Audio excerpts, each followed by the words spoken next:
Hello and welcome to Executive Encore, the podcast dedicated to empowering experienced women like you to design a life of purpose, impact, and fulfillment beyond the corporate world and into your Executive Encore phase. We believe your most powerful chapter is yet to be written, and we're here to provide inspiration and tools to help you write it. So today I'm honored to have a special guest with us, Deborah Weed. Deborah Weed is the founder of the Self-Worth Initiative and the force behind Quills Up movement and Paisley the Musical, a bold rallying cry for women to reclaim their power. So that's what we're going to be talking about today. So about reclaiming your power, your creativity, and your self-worth as you go forward. With decades of experience in marketing, entertainment, and personal reinvention, Deborah's work helps people rise from rejection, betrayal, and burnout. Her message is helpful in helping people to write their own story by taking their quills back. Hello, Deborah. How are you? Oh, Patricia, I'm so wonderful. How are you today? I'm great. And this is such a great topic. Like, I've never heard it put this way, but I've heard of elbows up, but I haven't heard of quills up. Thank you so much for being with us today. I'm going to get right into it today with your story, which is so inspiring, especially the concept of our quills. Let's start there. So for our listeners who may not be familiar, can you explain what it means to give your quills away? And more importantly, how we can start the journey of reclaiming them back?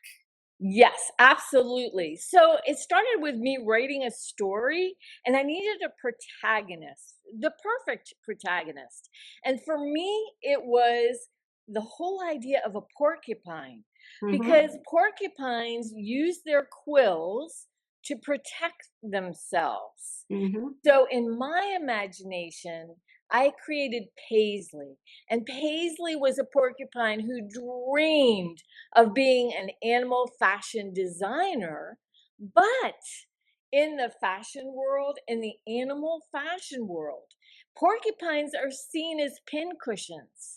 They are to use their quills or their protection to pin up the couture designs of Zavana, a couture diva.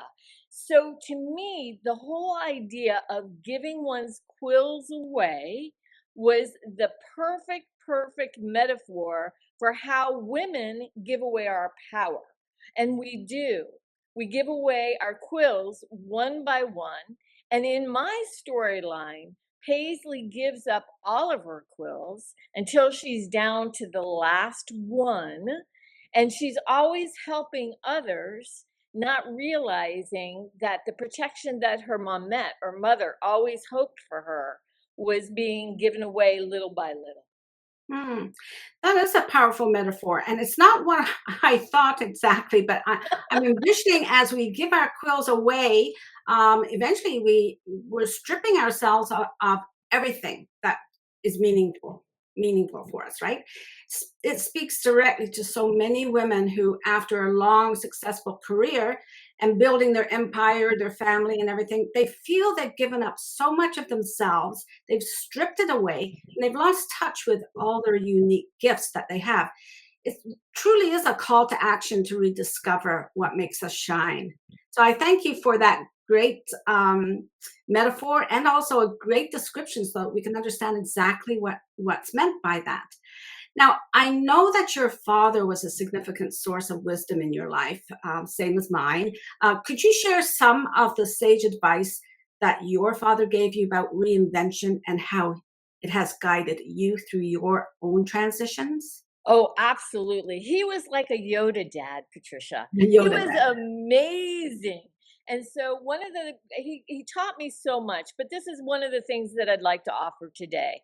He told me that there's a quasi emotion that stops people every time. So just out of curiosity, what do you think that might be? I think often we talk about fear, maybe.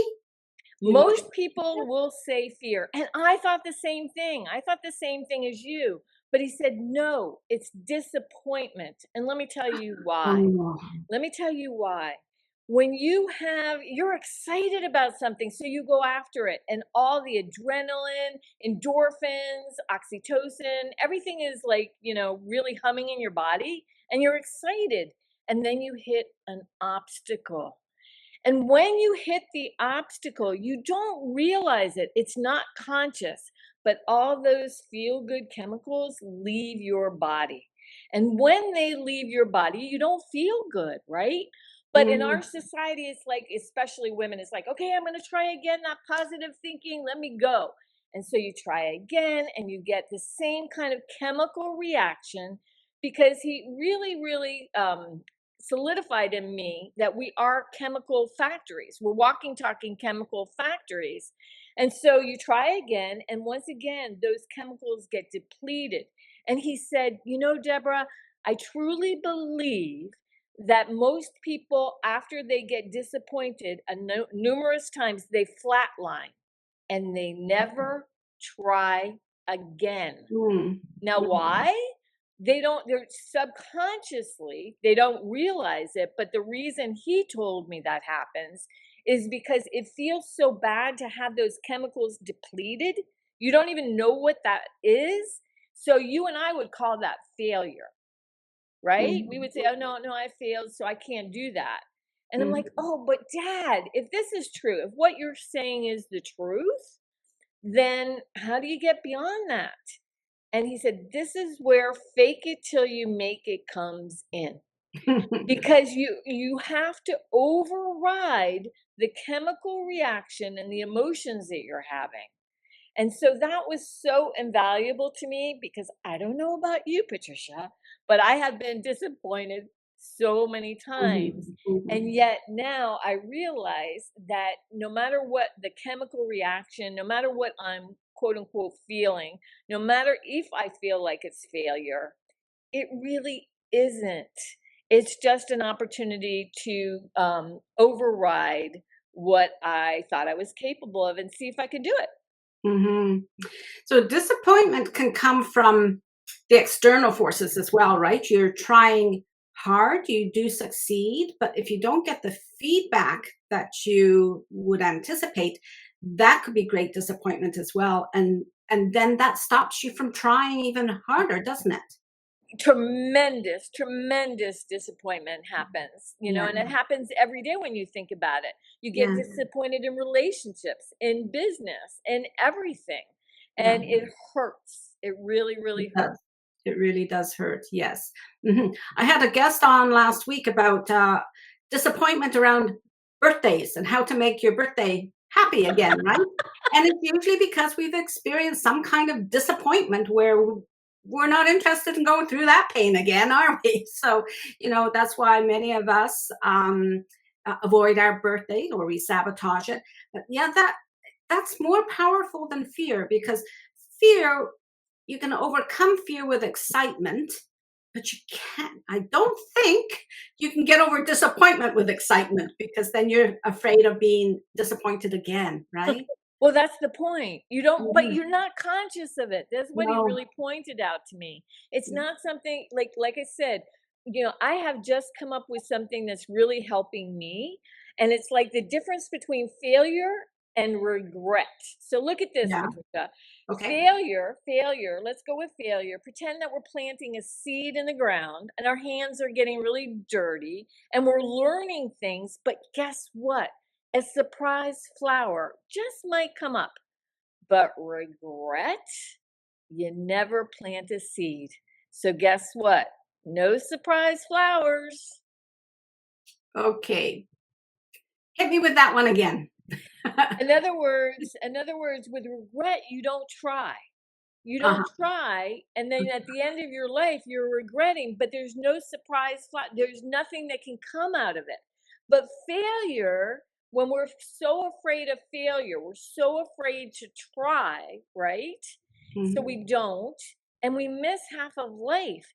Because at least for me, you have no idea how many times I've reinvented myself, how nimble I am, how ready to, be able to say, okay, I failed at that. That didn't open up for me. I got disappointed here. Pivot. There's something over there that's going to Something be over there. really extraordinary for Yeah, me. yeah. Boy, your father really left you with a gift, didn't he? Oh, Uh, that's only the beginning. That's all we could talk about this for hours. to see that change is not an end, but it's a beginning, and to look for, I guess, the surprises, so that you can overcome disappointment. Like always seeking and being aware that if disappointment is making you feel whatever other feelings come along with it, then keep on looking, because it's not fear, it's disappointment that will hold you back. So that's great. Now, this leads us to a topic that touches so many lives, and that is reinvention after grief, trauma, and significant loss. You said that you have had many moments of disappointment, many experiences of disappointment, many experiences of change, those sort of things.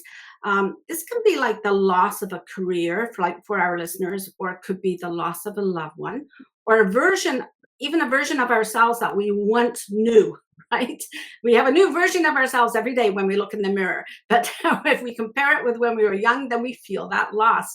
Um, your personal story is so profound regarding your resilience around trauma and grief. What have you learned about the process of rebuilding and reinventing yourself when it feels like your whole world has been turned upside down? And that's a great question. And I could go to so many things, but let me take the thing that I'm dealing with right now. My husband just passed away, and he was the love of my lifetime.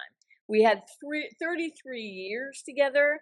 And I want to point something out to everybody. I go from wailing to wonder. Mhm, Okay. mhm, Wailing to wonder, and I can contain both. I think sometimes when we are crushed, and I've been crushed by health challenges, all kinds of things that have transpired, I think that we think we're only one thing, right? I'm mhm, grieving, I'm sad, I'm happy. No, look at your day. If you look at your day, you'll say, "Oh, I woke up pretty happy, and then I got in the car, somebody cut me off, I was really upset. mhm. Okay, and then this happened, and then my boss told me I did a great job, but then I came home and my husband just, he was like, I tried to cook a nice dinner and he didn't even taste anything." How many times in a day do we change exactly how we feel? Okay. Mhm, So for me, what I have learned is that resilience is like two narratives can be correct at the same time. mhm, Two emotions can be held in the same body simultaneously. And so it depends on where you lean. And curiosity and wonder, the ability to go back to something you love to do, that's the key. That's mhm, what will keep us young again. See, mhm, one of the things, like with going back to Paisley and the porcupine thing, one of the things that I learned that's so important is we don't get stuck because of fear, we get stuck because we gave away our power, okay. quill by quill. So I'm telling you, and I'm telling everybody that's listening, if we take our power back, if we understand that self worth and self esteem are two different things, they're radically different, then we Mhm, can start to contain, be able to go through both grief and wonder, wailing to mhm. wonder, and have it work for you. Is it possible for you to give an example of how you have reinvented yourself based on that concept? Oh, a million times over. Just one Yeah, I remember that just one. maybe one that connects with our audience. Yes. Well, I know that for me, or let me go to the corporate then.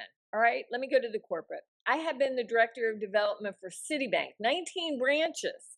I had also worked on a $26 million pavilion with Disney and Universal Consultants. I thought I had it all. I really did. But I never smiled because you know what about corporate? Corporate is cerebral, and I was all heart. Even since I was a little girl, I was all heart. So how can you take somebody that's all heart, put them in corporate and have them smile? The two don't go together. So it was against my nature to even be there to begin with. Okay. But then what happened is that for me, it was a health challenge, a severe health challenge that put me down for 3 years, where I learned that self esteem and self worth are different. I think this is important for people to understand. Self esteem is everything that you do. So I was the director of development for Citibank. I could go into any party, say that, and my self esteem was like huge. But then when I was in bed for 3 years, not able to do anything, the self esteem wasn't there. And I had to learn the hard way that self worth is what we place on Yeah. ourselves. Yeah. It's a whole different ballgame. So if you can grab onto the self worth and realize that you are already a God given gift and you already have talents that were given to you. And if you get into your zone with your creativity and your personality, that's how I was able to change my life, because Okay. creativity is jumping in the stream of possibilities. Good. So the important thing there is about your own self-worth, not the self-worth that you think is coming from the external, all the accolades, because it really was the root of who you were was it was not there. Therefore, you were not playing your self-worth. You're depending on your self-esteem to be blown up, right? By others. Exactly. You got it perfectly. Yeah, yeah. Wow, wow. So, okay. So, thank you so much, Deborah, for sharing so openly and with such empathy your insights on reclaiming our power, embracing reinvention, and finding strength through grief are incredibly moving and practical. You've reminded us that every transition, no matter how challenging, it holds the potential for profound growth and for a more authentic life, something that's aligned with your values. Your story is a testament to the fact that the next chapter can be the most valuable or most meaningful one for you when you realize, to your point, that you are worthy, that it's about self-worth, not about self-esteem. So I'd just like to recap some of the takeaways, very simple takeaways actually, as you approach the crossroads of your executive encore journey. Reflect deeply on what quills you've given away and how can you reclaim them for yourself. Tap into your network of people who are trusted resources or sources of wisdom. They can be people older than you, people younger than you. Look for those people who have wisdom, such as Deborah, for sure. Tap into the experiences of loss to recover and rebuild and reinvent.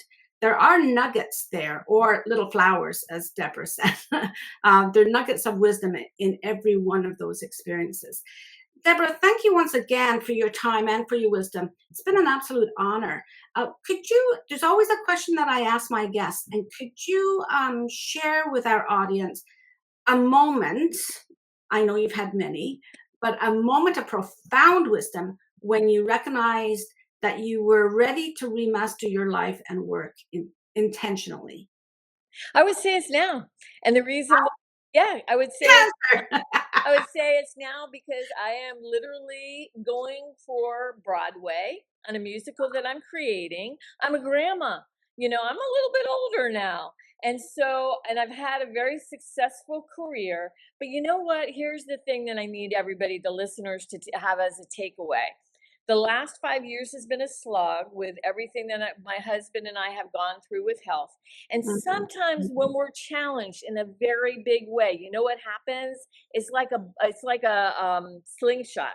The farther you pull it back, Mm, the farther that it can go. that's And so interesting. I have no doubt that I'm giving everything that I've got at this moment. Hmm, hmm. So let me ask you this. How can our audience learn more about your self worth initiative and the Quills Up movement and Paisley the musical? Well, right now I'm concentrating on Paisley the musical because it's all about losing one's power, the storyline, the thread. losing one's power and reclaiming it. The music is amazing. So if people go to paisleysfashionforce.com, I ask them to follow me. And maybe that one of your listeners is a singer or a dancer or has always wanted to be on Broadway. I'm keeping my eyes open for talent too. Mhm. Now that is one of the links that's in the streamer below, right? Yeah, I hope Sticker so. I below. believe Yeah, I so. believe it is there. So I will put it in the show notes as well, so no one misses it. And I hope that there are some people who maybe wanted to be dancers, singers when they were young, and now that they're leaving their other career, they say, "Hey, this is a great opportunity for me to even kick up my heels and see how well I can do." Right? So I hope this conversation has really inspired our listeners to pick up your own quills and start writing your next verse. So listen to that. That's a different quill, right? So pick up your quill and start Same writing. quill, same Yeah, it's a quill, quill. same kind of quill. It's a quill. We don't care.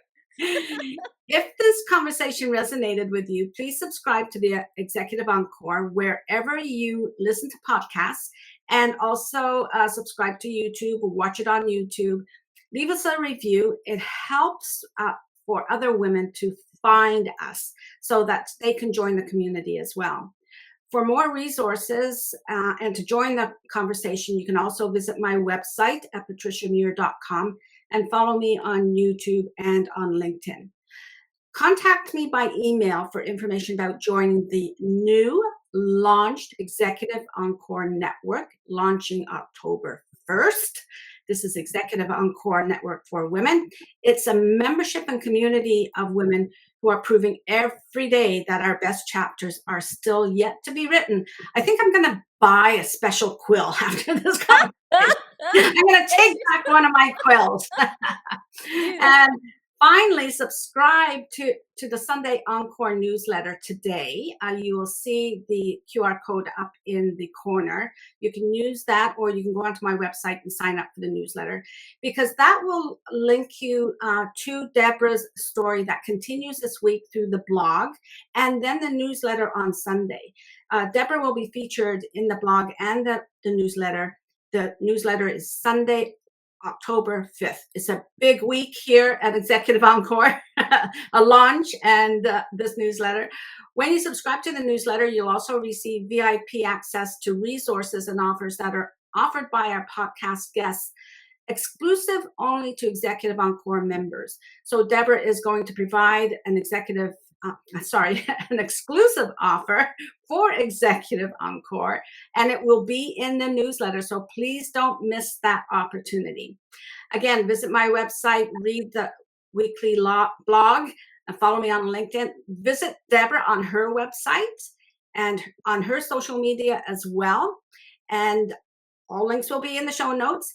So remember, this is where your Executive Encore begins. This is where you start to live, work, and lead differently with a healthy mindset and self-trust. And we have so many guests who speak on how you can reinvent your mindset or change your mindset into something more healthy. This week, there's one more. I want to encourage you to reclaim those quills and your personal power for your next chapter. So until next time, take care of yourself, do what's best for you, and don't jeopardize what you've built for yourself.